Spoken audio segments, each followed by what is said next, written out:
welcome to our panel on environmental justice. I'm Genevieve Richards. I am UBU's Sustainability Coordinator. Today we're joined by Tomas Peretz, Lynn England, Cassie Bingham, and Meg Singer. They will all be talking about environmental justice from their particular perspective and area of expertise. So let's start it off and throw it straight to Tomas. Thanks a lot, Genevieve. And yeah, thanks a lot for organizing this panel and this entire week. I'm basically I'm a philosopher by trade. I'm in the philosophy department. So I think what I'm going to do is basically just talk about some of the basic conceptual, kind of ideas behind environmental justice. And then I think the other speakers are going to go a little bit more into more concrete issues about that. So I'm going to keep it brief. So I just want to talk a little bit about what is distinctive about environmental justice in the broader environmental ethics discourse, which also has to do with how this discourse emerged. And then I just want to just consider some of the basic categories at play when actually evaluating environmental justice and injustice.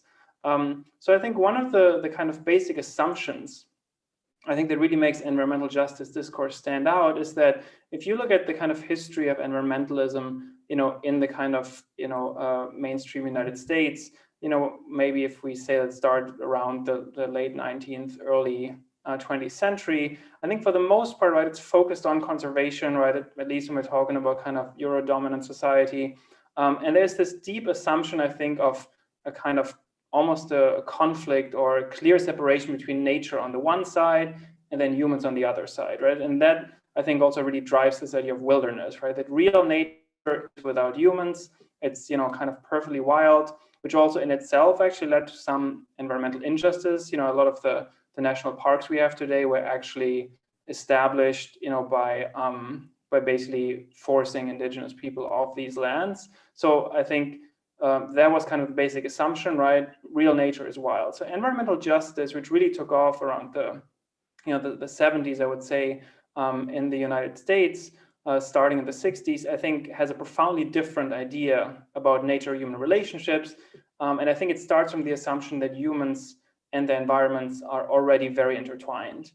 And I think, in addition, I think you also have this idea, it's not just that communities are in a sense intertwined with the environments, but we also have obligations towards, for example, future generations. So it's in a sense a much more interrelational view, and I think that has to do with the kinds of people who would usually drive these environmental justice discussion versus traditional environmental ethics. So traditional environmental ethics was overall mostly kind of white, middle class, male. It was, I think, a population that was overall relatively comfortable with the government, with corporations. Environmental justice advocates, tended to be people from marginalized communities, like women, people of color, Black people, Indigenous people, people with disabilities, poor people, working class people. And I think they started this, this movement. It really kind of was a grassroots movement because they had concrete problems that they needed to address. And, they had issues with pollution in the soil, the air, the water. So I think that really led to a profoundly different idea of, the relationship between humans and nature. So this is a little bit about, I think, what was peculiar about environmental justice approaches in the broader environmental ethics discourse. And I just want to mention like three basic categories or concerns that are at play here. So the most obvious one maybe, and we're going to hear more about this later, is the question of just distribution, right? And so this has to do with the way that environmental goods and bads are distributed, right? An example of an environmental good would be something like, a park, a recreational area, clean air, clean water. An example of an environmental bad, would be a pollutant or, kind of an aesthetically unpleasing environment. And what we see there, right, is that basically, if you're part of a marginalized, community, especially I think, people of color, Indigenous people, Black people, or like working class or poor people, you're much more likely to not have access to environmental goods and be targeted, or exposed to environmental bads. So that's one justice issue that these movements try to address. But this is not the only issue, right? Sometimes I think it's reduced to that. It's not just about distribution, because you could maybe have a benevolent dictator that kind of distributes things in a more or less equitable way. But there's another kind of element to it, and that is the justice of what we could call procedural or participatory justice, right? So it's actually what communities having a say in the kinds of environmental goods and bads that they interact with, right? And this is the basic principle of democracy, right? If something concerns you, you should have a say in it. And so I think this is really important, right? That actually were you able to give free, prior, and informed consent, right? Did you actually know what you were getting into beforehand, right? Prior, were you informed, and were you not coerced in some way, right? So this gets me to a last point, I think, that I want to point out, in terms of things environmental justice advocates care about. So we can't think about participation just kind of on the level of, well, here are your choices, right? Do you want, like jobs, or do you want clean air, right? And often I think poor communities face these choices, right? They can either put food on the table, or they can breathe clean air or drink clean water. And I think this leads us kind of to a third level where we can ask this question of, to which extent do people actually have the ability to influence what ranges of choices they even have, right? So in some ways you could say it's also a form of environmental injustice that some people have to choose between their health and between kind of basically surviving financially. And so there's this question of, are we able to consent to the basic structure of society? But yes, I'm just going to leave it at that. But I hope that gave people a little bit of an idea, how to maybe start thinking about environmental justice. And I think Cassie, you're next, if I'm not mistaken. Yeah, thanks so much, Tomas. So my name's Cassie Bingham. I am one of the program directors at the Center for Social Impact at UVU. And really what I have to speak about for just a few minutes here is a continuation of what Tomas the introduction that he just gave on what the environmental justice movement is, and the discourse that they've pushed forward, and really how that relates to social work. So I might share just a couple of. Okay, hopefully you all can see that. So social impact, really at the very core, that the field of social impact is all of the methodologies and all of the efforts and practices that go towards creating a significant positive change that addresses a pressing and hopefully community identified social issue in a sustainable and just way. And so it's not just about making an impact, but like some of these descriptive words say, it's about a just impact, a sustainable impact, and a community identified impact. And so when social impact is targeted towards social issues that are environmental, the environmental justice movement really comes into play. Environmental justice demands that social impact practitioners address environmental issues from a lens of intersectionality. And Tomas already really touched on this when he talked about the interrelatedness of human issues and environmental issues, and how suffering due to environmental hazards can really be compounded due to identity. And so just to define this for people who are watching, in case you don't know, what is intersectionality? Intersectionality is that interconnectedness. It's the interconnected nature of social categorizations. So that might be gender, that might be race, that might be class. But when they are overlapping, they create interdependent systems of disadvantage when we're talking about social issues. So much like Tomas said, if you are, a human being, you're already going to suffer from environmental challenges. But if you're a person of color, which often means that you're also in a lower socioeconomic class, and then even more if you are dealing with the ramifications of sexism, you're going to have these overlapping levels of disadvantage due to your identities when it comes to issues, including environmental issues. So I just want to give a few examples because I think Tomas already gave a really good overview of the intersectionality and in the interrelatedness of these issues and how the environmental justice movement really addresses those. But just to give a couple examples, with the intersection of race and environment, communities of color have higher exposure rates to air pollution than their white non-Hispanic counterparts. Those who identify as Hispanic or Latinx, Black people, Indigenous people, they all have far higher exposure rates to pollutants than their white counterparts, often due to zoning practices such as redlining practices that pushed people of color and also LGBTQ people into specific lower income neighborhoods. And also for Indigenous people, the fact that they were pushed off their lands and put onto reservations. Number 2 here says landfills, hazardous waste sites, and other industrial facilities are most often located in communities of color. Actually, when they've done studies on this over decades, they've found that over half of Americans who live within a 2-mile distance to hazardous waste sites are people of color. Lead poisoning disproportionately affects children of color. For Hispanic and Black populations, this is upwards of 10 to 15% of children in lower income communities have been exposed to lead and could have potential lead poisoning, compared to only 1 or 2% of white children. Climate change disproportionately affects low-income communities and communities of color who might not have the access or the resources to fight against corporations that are building industrial sites in their communities. They also might not have the resources to protect themselves or to rebuild their communities after natural disasters and sea level rising occur that are affecting their cities. And then water contamination plagues low-income areas and communities of color across the nation.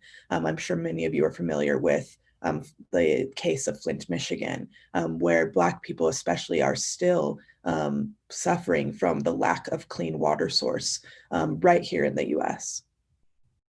And then you have the intersection of gender and environment.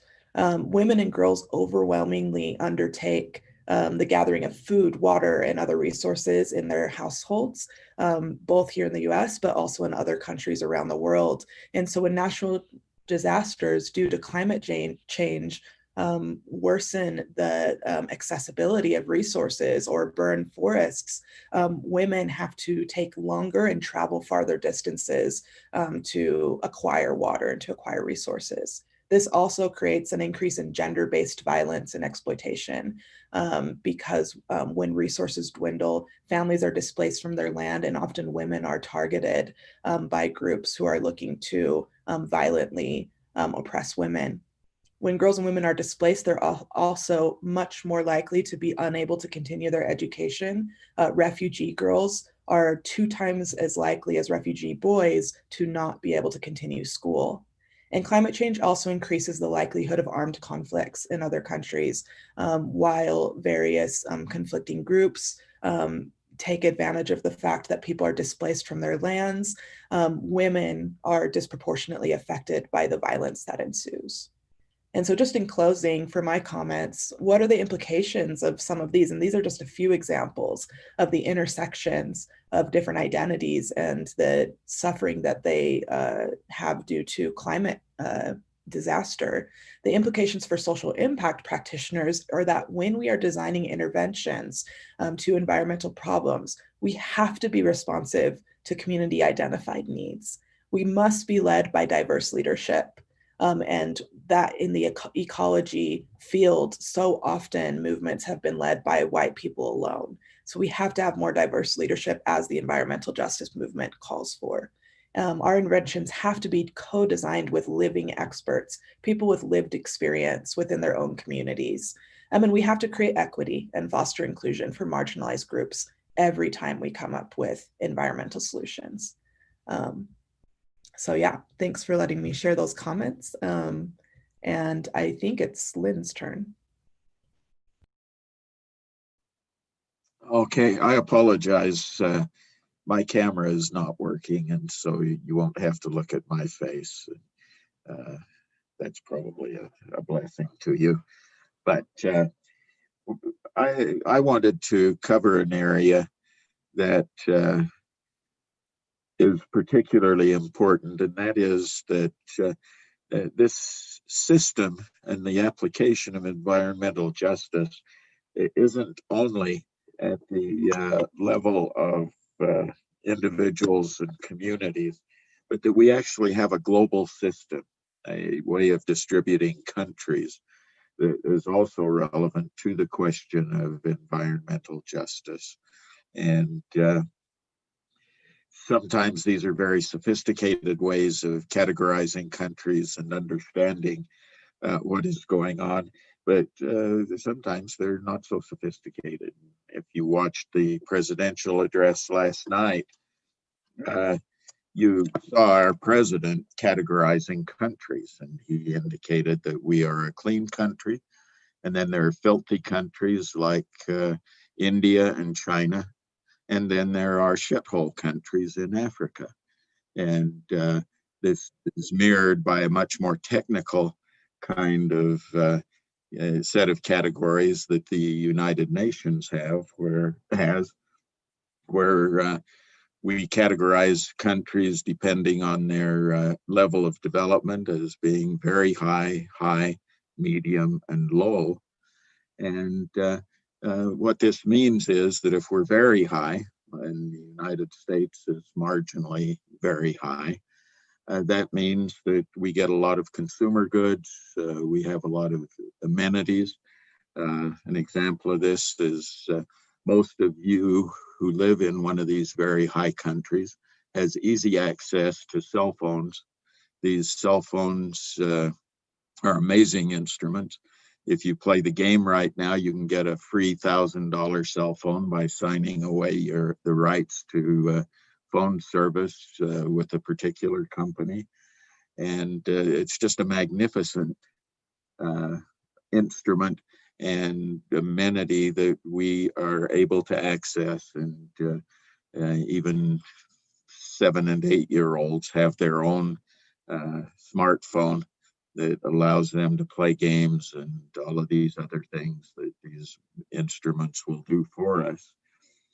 But we rarely ask the question,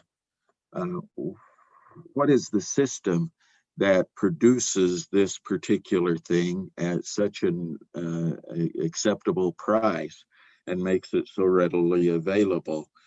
And as we look down the scheme, it happens that this hierarchy of countries is variously affected by this. And so we have at the sort of top level, very high, we get to have the results. But what's going on down the line, and especially with some other countries, and I'll illustrate this very concretely with the case of the cell phone. What are the components in the cell phone? And one of the key sort of bottom level, low developed sources of this particular resource is the thing that makes your cell phone work. One of the things that's absolutely crucial is that you need a particular mineral called tantalum, which comes from an ore called coltan, and the capacitors in your cell phone are made of these things. It's a very rare metal and difficult to obtain. As a matter of fact, 80% of this particular mineral comes from one of those shithole countries, the low developed countries called the Democratic Republic of the Congo. And when you look at the way in which that mineral is extracted, it is in a remote area of the Congo, and it involves the labor of groups from Rwanda and Uganda and the Congo. And basically these workers are slaves, and they work for less than $1 a day in very dangerous settings, extracting this particular element that then makes possible this beautiful thing that I have in my hand, which is my smartphone. And the point that I want to make is that we have this hierarchy of countries. One of the important features of the hierarchy is that most of the very high countries just happen to be white. Most of the medium and very low countries just happen to be either African or from other low developing countries in Asia and Latin America. And the point of environmental justice is that we have this incredibly unjust kind of system of distribution that allows for the exploitation of both human beings and the environment of places like Congo. And we sit a long distance from those costs, and we are the beneficiaries of that particular thing. And that's the point I wanted to make.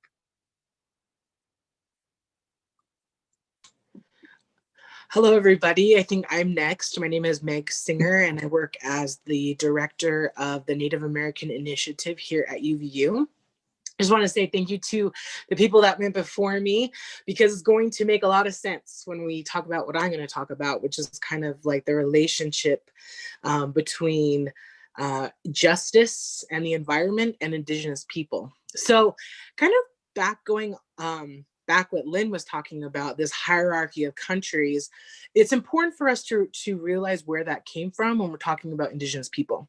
So back in the day when Europeans were in that hemisphere and Indigenous people, we were in this hemisphere, exploration started to come about.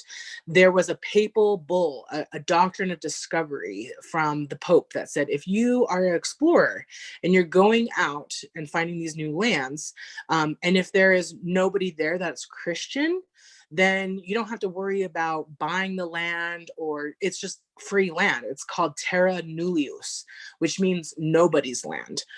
And so this was an actual policy from the highest, government of the land in Europe that basically made stealing of Indigenous land okay.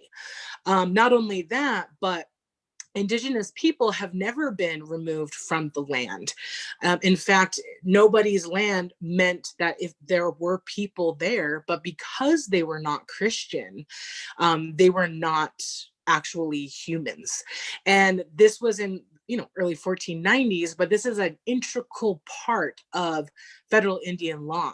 The United States government, when it was forming, decided that because of the doctrine of discovery was here, we've already have these lands, they're already in use as colonies, we're not going to give them back, and we're just going to build upon that.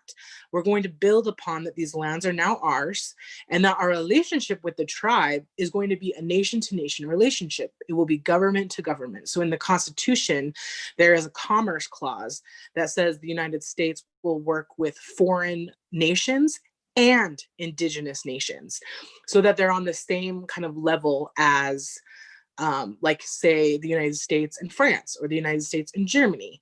But that isn't actually the case. And you see that in how indigenous nations in America have been treated. The bulk of our legislative work and our laws and our policies are housed in the Department of the Interior, which is also the department that works on national parks and works on roads and development. So you have over 560 tribes with all different cultures, languages, governance systems, different views on spirituality, because they're living in different places. And that just becomes not important, because what is important is that the United States has control over everything that is with the environment is now in control of the United States. So then fast forward from these 1490s all the way to 2016, where we see that the United States government is working with foreign oil companies to create a pipeline called Dakota Access Pipeline, which would go from Canada all the way to the Gulf of Mexico, passing lots and lots and lots of very important ancestral and spiritual lands, burial grounds for Indigenous people, but mostly it was going to go over waterways, which is the Missouri River, which like millions of people use as drinking water. So the fight for that, to make sure that that didn't happen for the Indigenous people, was because water is life. There is no disconnection between environment and people. We are the same, and we are in a kind of like a cyclical relationship. We cannot have one without the other. So when we're looking for rights, like your right to your first to religion or your spirituality, the water is a right for Indigenous people. So that is why when Standing Rock was going on in North Dakota, what protesters and what water protectors were saying is that water is life, that no matter, you know, what you try to do, if we don't have water and we don't have access to these waterways, how are we supposed to live? Like, we've been taking care of these waterways since time immemorial, which is a word that is used to describe an indescribable amount of time. So what was really interesting is that because of the doctrine of discovery, because of the way that the United States has set up a government to government relationship with tribes, that doesn't happen when it comes to extraction of resources. It didn't happen when we were talking about Standing Rock, when the first proposal of making the pipeline go in a white neighborhood north of Minneapolis. The white community there had a fit, and they said, you better move that. We don't want that coming near us, and we don't want it coming near our community. And instead, the next thing was, well, let's put it right next to the reservation. And so then that is kind of like how it started. And there was no protection, even though the United States had sworn to protect Indigenous nations, there was no protection on that. And we see that often, that there's no consultation with tribes. There's no consultation in talking about these things. On the Navajo Nation, there's only 1 in 3 places where there's this certain amount of uranium that can be extracted. And this uranium in the early 1930s and 40s was being extracted from the Navajo Nation. That uranium is what created the Manhattan Project and the atomic bomb, which is what basically ended the World War II. Those uranium mines are still open. They are seeping into the land, they're seeping into the water, and they're getting into the air. The United States has been petitioned to close those uraniums up and make them safe again. But because it was private companies that were going in and they're now bankrupt, no one is being held responsible. So these are kind of like the overarching issues that Indigenous people have, which is stop dehumanizing us and treat us as you should, which is a government to government relationship, and honor the treaties. And so, I was at Standing Rock 4 years ago when we were having elections then, and we were going from camp to camp to camp, making sure that people knew where to vote. The biggest issue of why Standing Rock and the protests had to happen was because people were voting in and voting that it was okay to treat Native people like this. So I wanted to just thank you for that, and we'll turn it over to Genevieve.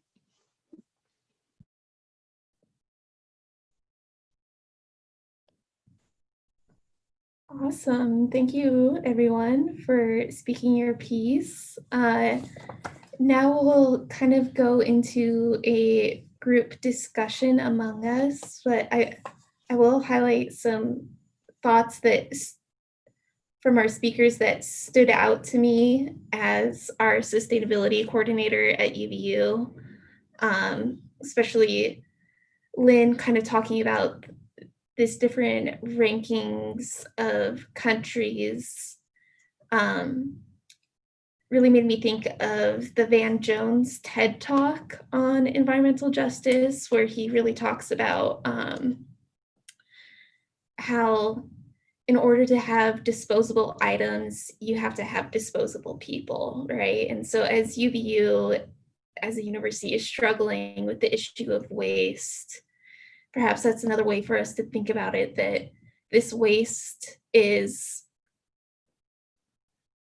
a result of this mindset where people are disposable at all and at each point of the supply chain of the products, like turning the oil into plastic in Cancer Alley in Louisiana and Texas, to the water bottle being thrown away where it goes on a ship over to a East Asian country where it's processed in a way that really can harm other people's or harm people's well-being. So I don't know, that was a big standout for me. That what thoughts do other speakers have? And of course, our audience members, you're welcome to ask questions.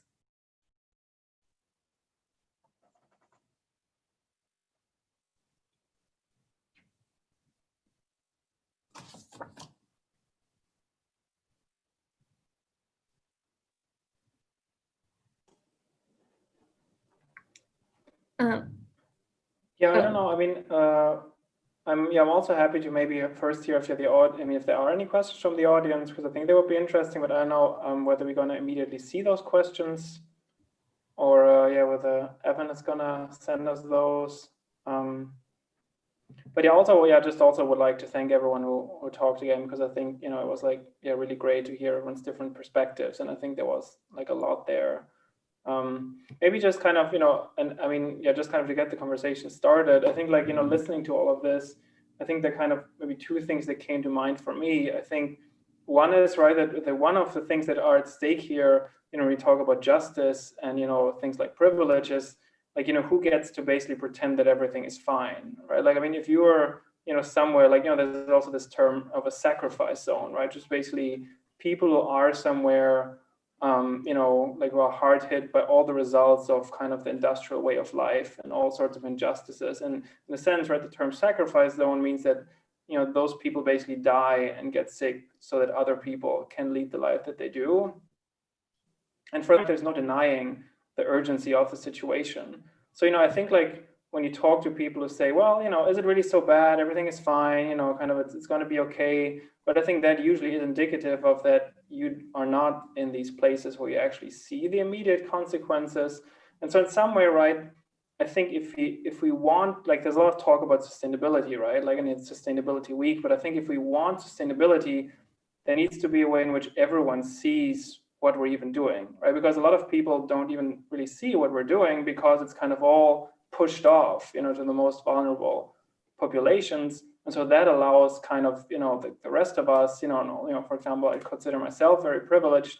That would allow me to just think, well, everything is fine, right? My life is fine. So I think sustainability, right, is not going to happen until we kind of find a way to, make everyone see what is going on and, don't just basically push it aside onto people, who have already been marginalized for, for a long, long time. But yeah, that's, just something that came to mind for me.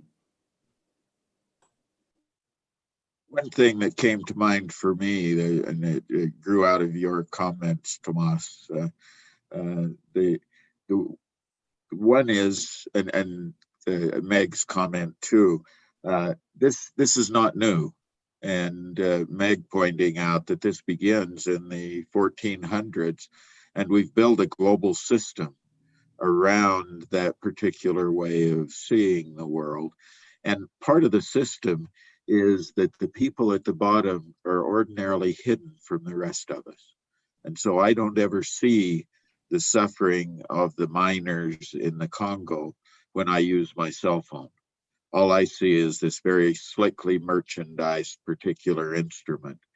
And I think that when we talk about justice, one of the challenges for us is to unveil those hidden sorts of exploitations and sufferings and degradation of the environment that goes on.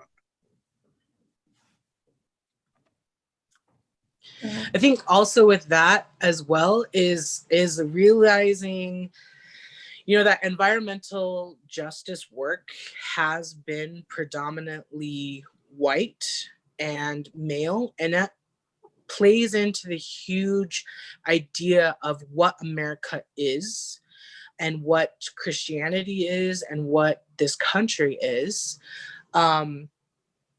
I think that like one of the things that is super ingrained in our country is racism.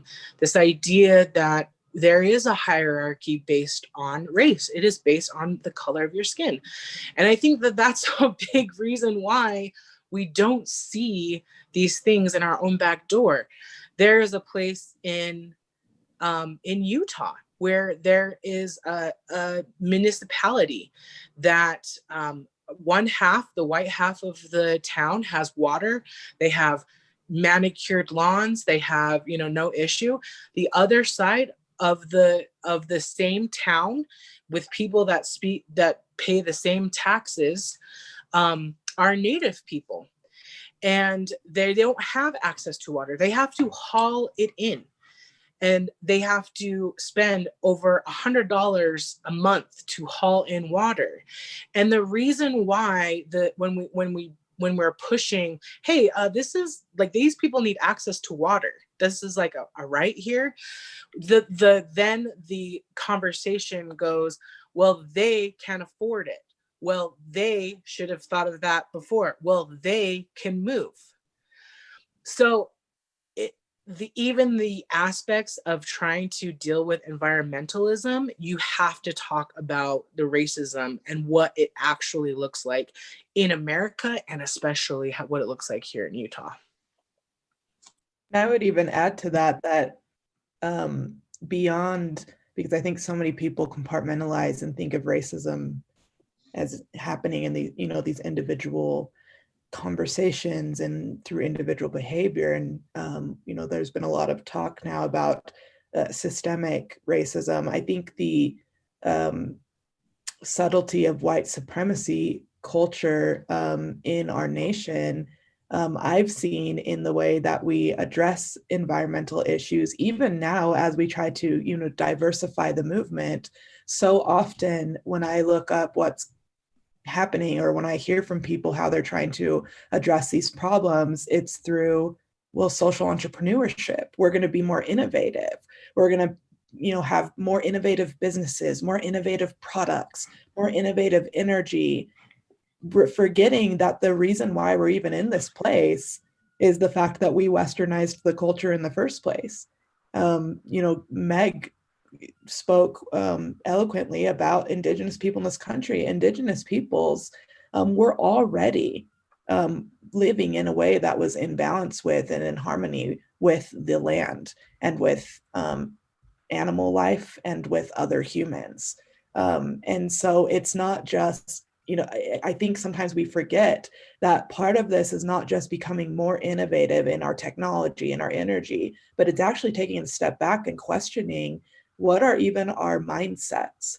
What is our spiritual connection with the land? What paradigms are we subscribing to? And if they're only Western paradigms, even if we're diversifying leadership and bringing more people of color, if you're still only focused on this from a corporate lens or from an entrepreneurial lens or from, you know, the innovative lens as defined by Western white men, then, you know, are we even taking the chance to step back and say, but how can we further align ourselves with a mindset that already existed, and look to our Indigenous exemplaries in how they were already living and what their mindsets were. And so part of that is asking ourselves, what does it mean to be sustainable beyond just innovation? what does it mean to be sustainable in relation to other humans and in relation to the earth.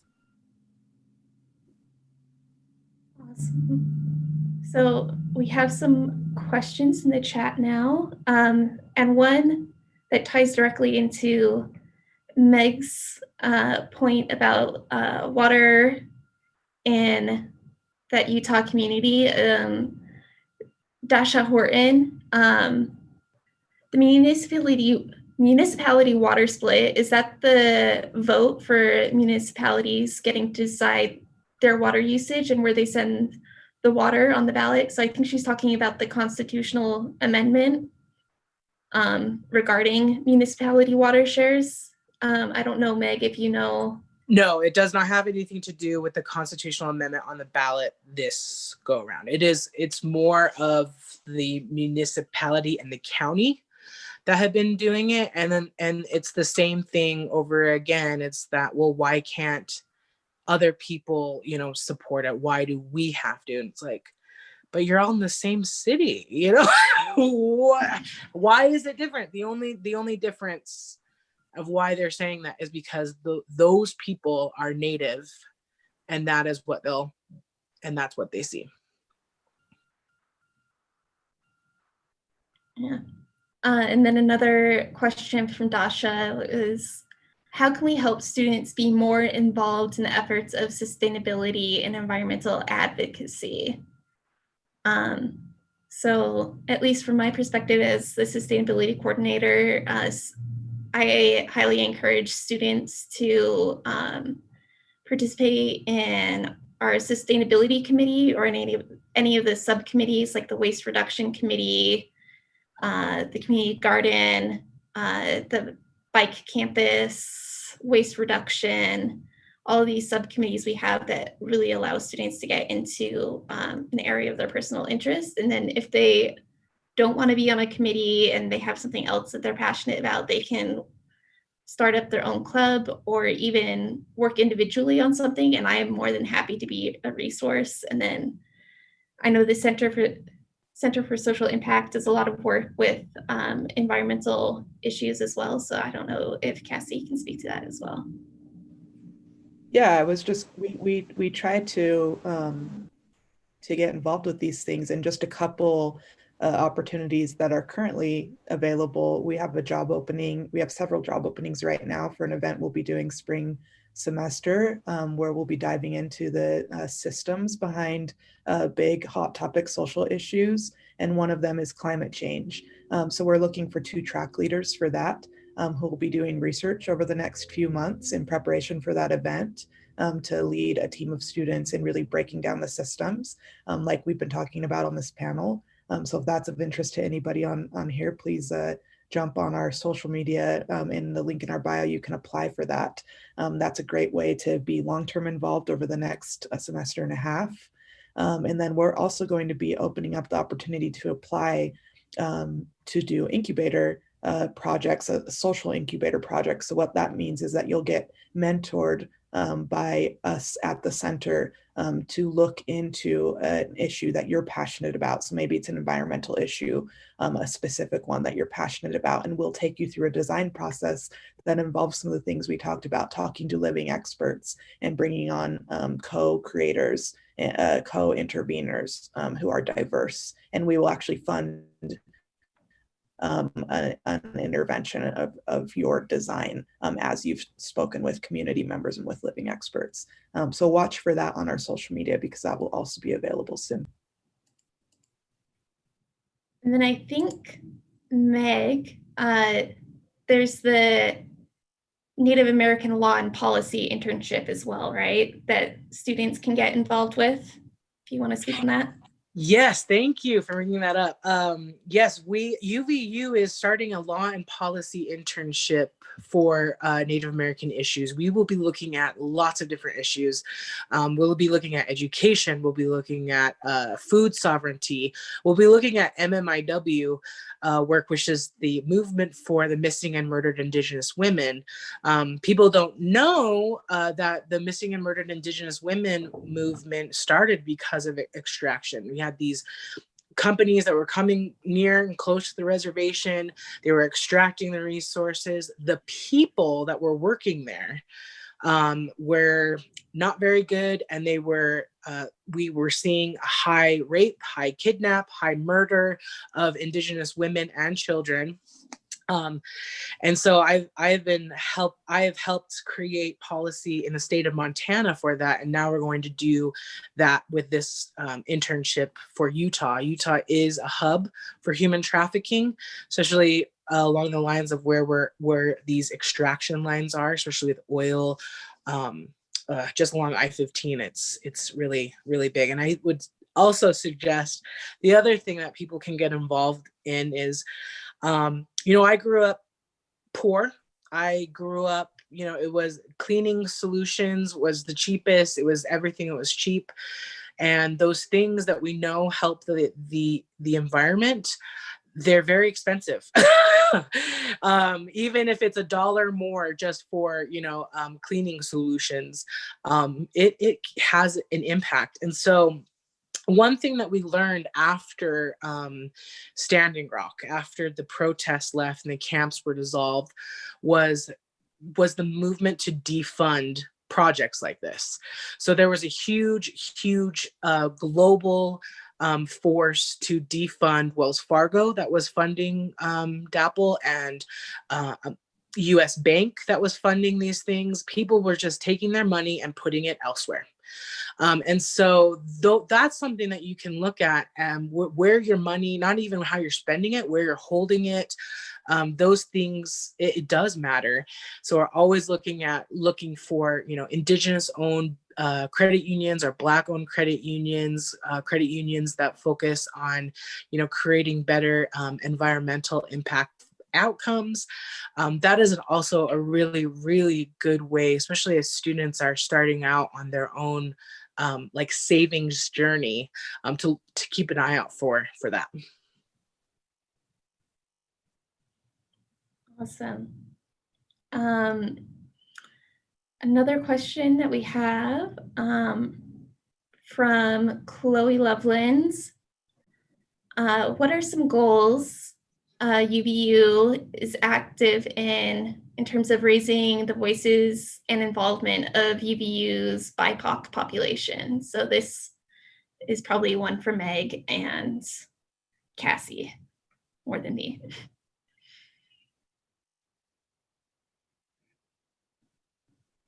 Can you repeat the question, and then Cassie, will you go first? It looks like Cassie might be frozen. Oh, okay. Will you repeat the question? Oh, she's back. Okay. What are some goals we are being active in raising the voices and involvement of UVU's BIPOC population? Okay. Am I frozen or I'm back? Okay. Yeah. Yeah, great question from one of our impact fellows in the Center for Social Impact. One thing I guess that I can speak just from the perspective of the Center for Social Impact, one thing that we've been doing is actively creating an inclusion plan that is an actionable plan for our staff and student employees at the Center for Social Impact. And I mean, this could relate to the environment, but also just in general, how we are working on raising the voice and visibility of BIPOC students. We've committed to several different pieces. We're actually going to be publishing this plan in just a little bit, but we're just getting a little bit more feedback on it. We've committed to several action steps of diversifying the resources that we use within the center to teach various concepts.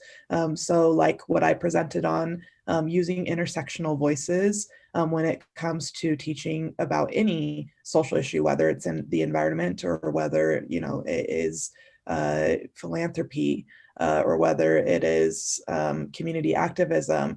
We are committed to using more texts written by BIPOC authors and using more literature and input from BIPOC scholars. and living experts. But then when it comes to students themselves, we are also committed and taking action steps to making sure that we're more involved with the communities across campus. So for example, right now we are just embarking on a collaboration with the Native American Initiative through Meg and her students. We're going to be doing a really cool project with our philanthropy, direct service, and policy and governance impact fellows, who will be working with Native students to bring about a really cool project. And then we also are working closely with the Black Student Union and have committed even monetarily some money to being able to co-sponsor events and advocacy with Black students on campus. And we want to continue to do that for other groups as well. And even our social entrepreneurship fellows are working on creating projects in collaboration with LGBTQ students and things like that. So we are really trying to design a plan that is very actionable, where we are co-collaborating across campus with various groups of marginalized identities.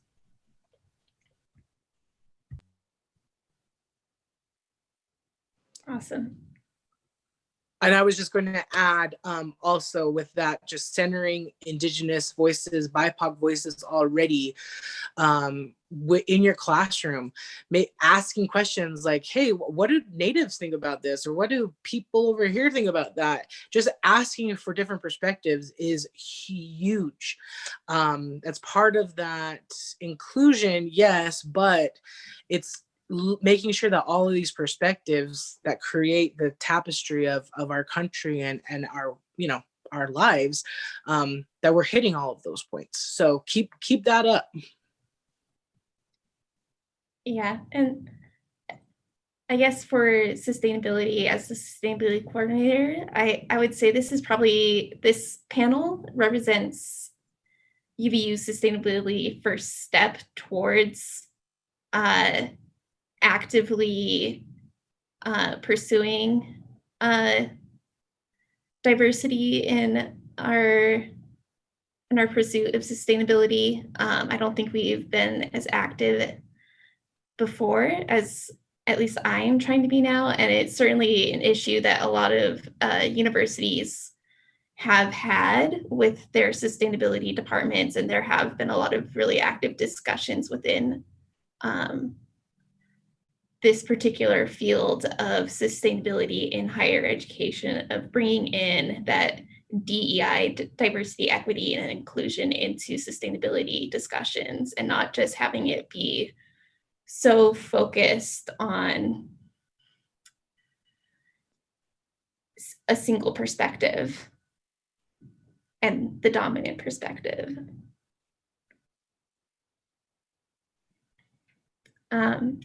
Let's see, the question before that.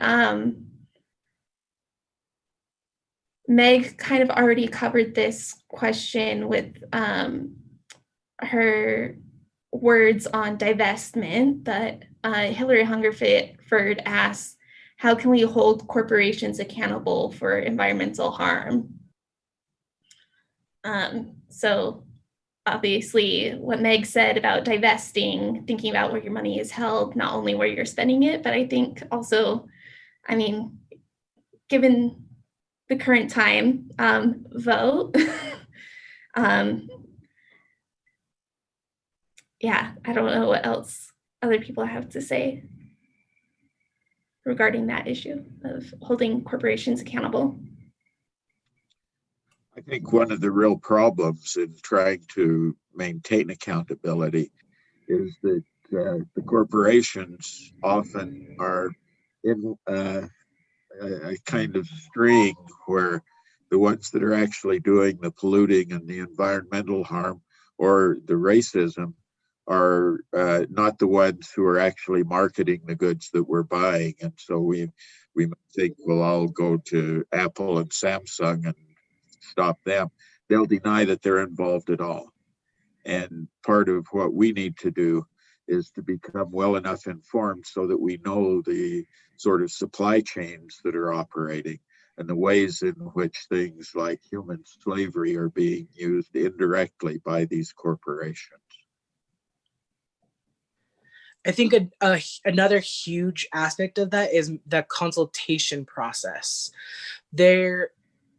Corporations are supposed to consult with tribes before things happen, and they just don't, or it's really like lackluster or anything. And that's just kind of like how it is. Even in the creations of the national park system, like my family lives on the reservation right near the Grand Canyon. And when, the government was really trying to push national park creation and for people to go to them, they created a new road that was, it was better. It was going to be so much easier for the local people, and it was going to be great. And that's how they consulted with the tribe. But what happened was they plowed through springs that have been there since forever. And they were springs that Native people relied on for water. So now, because of the creation of that road, the people in that community have to haul all of their water in.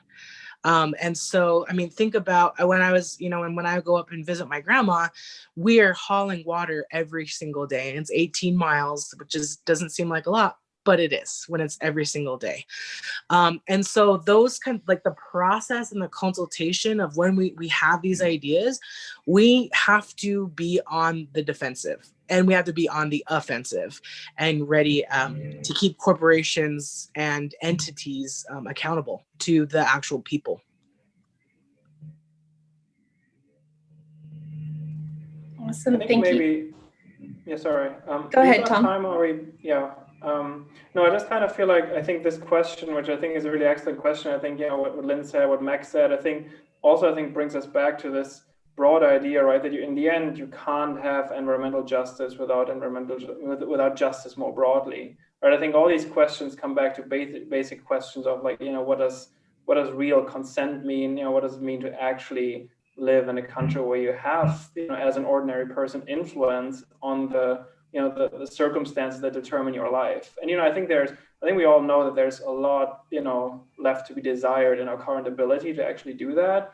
And so in some ways, right, I think these need to be broader struggles, that need to be, as Cassie said earlier, intersectional, and that need to kind of involve these broader questions, which I think, like Naomi Klein has pointed this out about climate change. I think that one of the reasons that I think especially kind of open market conservatives were so aggressively denying climate change early on is that they did recognize that raises broader questions about actually having a say, in the kinds of, economic systems we live in, and, kind of asking these basic democratic questions.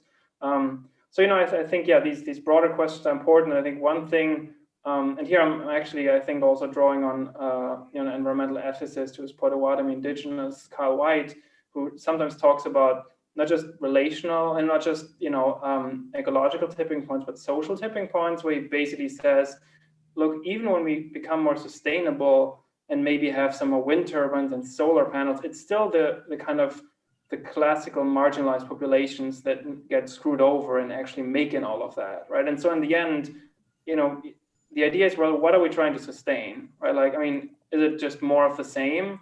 And then if the same populations kind of suffer, like because, we now have, like wind turbines and kind of other renewable energies, or are we fundamentally rethinking the way we relate to each other, right? And, rethink democracy and consent. But yeah, anyway, I think this is a really good question, a broad, kind of broad way to look at it. But I think we need to ask these very fundamental questions, I think. Awesome. Great. It looks like we're at time. There is one last question in the chat that I think would be a good wrap-up question, but only if everyone else has time for one more question. Okay, so Chloe, as an extension of Hillary's question of how do we hold corporations accountable, how do we hold each other, students, faculty, and staff at UVU and UVU at large accountable? So what mechanisms do we have there to hold the UVU community and UVU as an institution accountable? I'll go with my thoughts first, and hopefully everyone has some thoughts afterwards. I think a big avenue for holding UVU as an institution accountable is student voices. A lot of what I'm hearing as I'm fighting for certain things at UVU, like a more expansive and well-funded recycling program, is that that student voices are big, and student support of an issue gets the administration's attention a lot more than a single staff member or a single faculty member saying, hey, we need to do this. Because ultimately, the university is here to serve the students. And so if the students are demanding something, it's more likely to get done.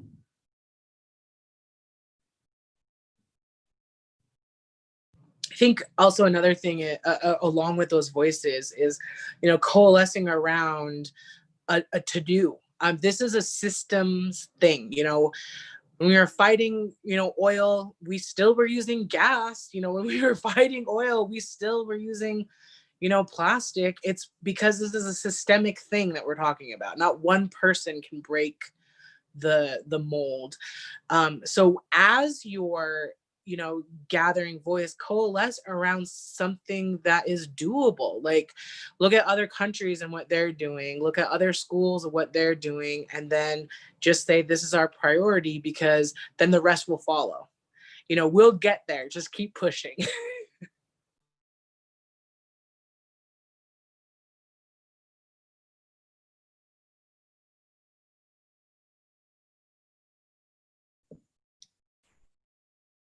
Awesome. Well, if no one has anything else to add, I think since we're past our time, we'll go ahead and wrap up. But I would like to thank everyone for joining this discussion. Our panelists, thank you so much for lending your expertise to this important topic. And thank you for our audience for tuning in. I don't know if anyone wants to do any last words, but no, okay. So thank you everyone for tuning in. And once again, thank you to our wonderful panelists, Thomas Bretz, Lynn England, Cassie Bingham, and Meg Singer for joining us on this panel. All right. Bye. Okay, the stream.